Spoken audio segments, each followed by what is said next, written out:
good morning, everybody. Welcome back to the media channel here at Republic of Old Souls. If you're here for the first time, my name's Andy. I'm in charge of the media platform here. Normally, I'm either on a webinar with Ian or we're doing interviews with Ian and doing deep dives on different subjects and the protocols. But today, I'm doing something a little bit different. I'm here with one of our members, Peter. Really great to have you with us, Peter. Thanks for joining us today. Oh, thank you. What I'd love to know, just a few simple questions. I would love to know, first of all, how you found us, because I know a lot of people struggle within the freedom space to find the information that they're looking for.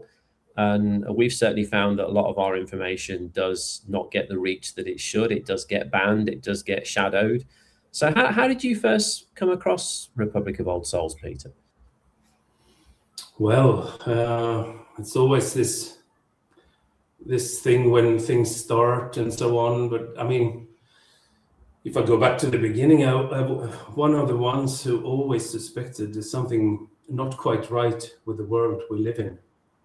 I had this for as a young boy, and then I've been more or less my whole life been a truth seeker, and so lately, I mean, let's say the last 6-7 years of my life, I came across a few people around the world, like Brandon Joe Williams. Yeah. And actually, it was you interviewing him, or vice versa. Yeah. So I followed Brandon Joe, and it's very America-oriented, and I'm in North Europe. So. Okay. So I struggled with that, and it was a very frustrating years. And I saw that interview with you, Andy, and him. Okay. And there was something, I don't know, there was something about that I wrote that down. I remember writing that down, Matrix Freedom, Andy Benson. And after that interview, I went online, and after maybe a week or two, I realized that this Ian Clifford guy, then I thought to myself, oh my God, this is the first person in history who has completed the full puzzle, the full picture in a comprehensible view, right? And also has found something pragmatic, like what does it mean for me? What does this mean? Yeah. What can I do? Basically answering the question. I mean, putting the full picture in front of me, and answering the question, what does this mean for me, and what can I do about this? The first time. Okay. You're not. So I mean, you can't see my arms, but my hair is standing up now talking about it. That's amazing. No, I mean, what you're saying right now, Peter, I've heard from other members as well, that they've been over years been trying to build this jigsaw, this picture, and there's always been missing pieces. And then they found Ian, they found the Republic of Old Souls, and suddenly all those missing pieces have now slotted into place, and it all starts to make sense to them. Exactly. So from an education perspective, I mean, it sounds like you've been looking at this and searching for this for a mighty long time. You've not necessarily had, or not necessarily been indoctrinated with, the way the system describes and says things to be. You've been a truth seeker. How have you found your educational journey here? Do you feel that you've had to unlearn certain things to be able to take in what Ian and the team here are saying, or did it just kind of make sense straight away? No, there was, I mean, I had I had some ideas about things before Ian, obviously, but it was a bit like a cracked mirror. I couldn't see clearly, and but I mean, the reports, and I've been spending. I mean, I joined about 1 year ago, actually. Okay. Maybe a bit more in July last year, maybe. Then I joined here as a member, and so I was devouring. I mean, all of winter, I was just devouring all the webinars, all the interviews. following up all the links, to Bank of England, everything Ian talks about. All the reports are quite hard to read sometimes, but so I'd have to decipher them, learn a whole new language, almost not English, obviously, but this lingo, this financial world lingo. And I became very passionate, very determined to understand it the best I possibly can. And so it's been hundreds and hundreds of hours, I think. Gotcha. And so, but I mean, you can't really explain things in a simpler way than Ian is doing, I think. I certainly can't do it, and I don't think anybody can. Something so technical to be explained so that anybody can take that on and understand that. But like you said, you know, there is a learning curve. There's effort that's got to be put in. There's hours that's got to be put into actually devouring this information and until it sinks in, until you understand it. So I appreciate the fact that you've done that.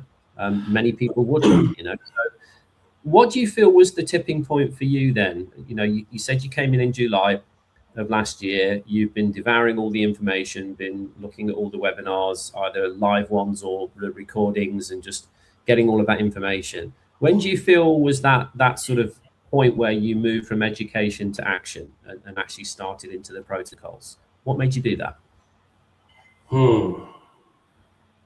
Oh yeah, I remember talking to my consultant, my ROS consultant, and I asked her,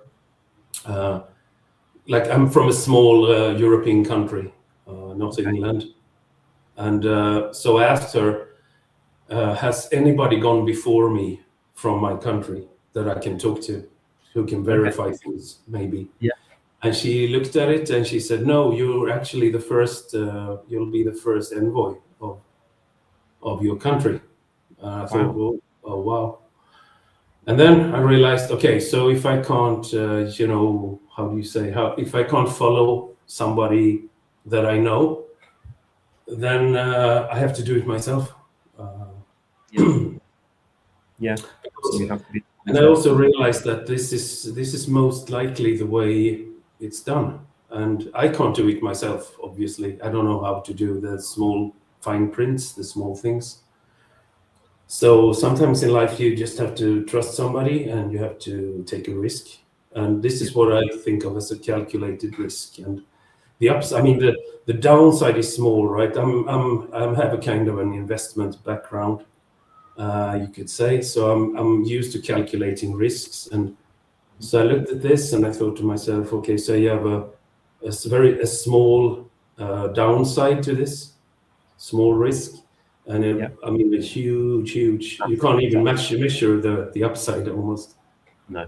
So it's like, am I willing to bet $1 to gain $10,000 or something like that? You know, if you want to, even more than 10,000. But let's say that. Yeah. Okay. So I mean, only an idiot would say no to this, as far as I'm concerned. But I won't call people idiots. But yeah. No, but I think that's an interesting way of looking at it in terms of risk versus reward, and you're absolutely right there. You know, a lot of people don't look at the big picture and what this will actually do for them. You know, we're confident that all of this will map out the way that we've said it will. So to us, there is no risk. But I get it from a new person coming in. They have to weigh up, you know, the donation versus what could possibly come. Sure. What's the worst case scenario for them personally? So, but now you're moving forwards with the protocols, you know, we talk about this internally a lot. It's certainly something that we're going to be talking a lot more about with our members and just with our audiences as well, which is the Freedom Plan. You know, everything that we're doing right now is geared towards that. It's not geared around money. You know, money is just a tool that we use. From your education and what you've learned, you already know that money isn't real anyway. You know, none of that is. But it's part of the tools and the mechanisms that we have to use to survive in today's system. So when it comes to the Freedom Plan, building out, you know, free energy, private communications, farm to table food, perfect healthcare, and then obviously the other solutions that we're looking at as well, water, travel, lots of different things that we want to build in terms of a community and a parallel ecosystem, so that whatever's going on in the world, you know, UN 2030 agenda, whatever you want to call it, they can carry on doing what they're doing over there. We're quite happy and self-sustainable over here. Thank you very much. And we don't need you guys. Nor are we reliant on the system that you've created. So that is our ultimate goal. That is what we're looking forward to. That is what we're striving for. And the tax redirection side of things is what's going to fund the Freedom Plan. So, you know, for me, I can't wait for tax redirection to come in, because I know that that is going to then start give us the ability to roll out the Freedom Plan. That's what I'm looking forward to for me and my family, because I don't really want my children growing up in the world that they know today. I want them to have other options, better options. I'd love to kind of end our little chat today, Peter, on, you know, what are you looking forward to? Oh, wow. Well, like everybody else, first of all, to turn my economy around, you know, yep. But get a bit more free, obviously. Maybe thinking of, you know, getting someplace warmer to live in, or have 2 places to live, possibly. And then, yeah, the new protocols that you talk about, because I see this whole thing as it's a spiritual thing. It's a spiritual journey, you know, like yeah. You need to, we've been so programmed that we don't know who we are anymore. And this is the way to really find out your true identity and your true being in the universe, right?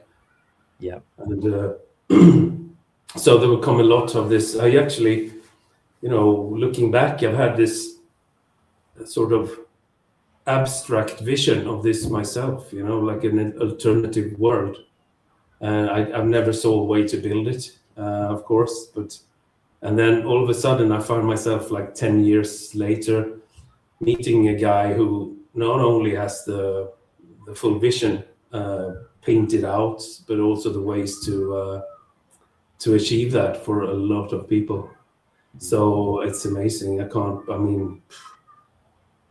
believe my luck being here, actually. Well, we're grateful to have you with us. You are definitely aligned with what we believe in, which is the spiritual side of things and the freedom side of things, and remembering who we really are.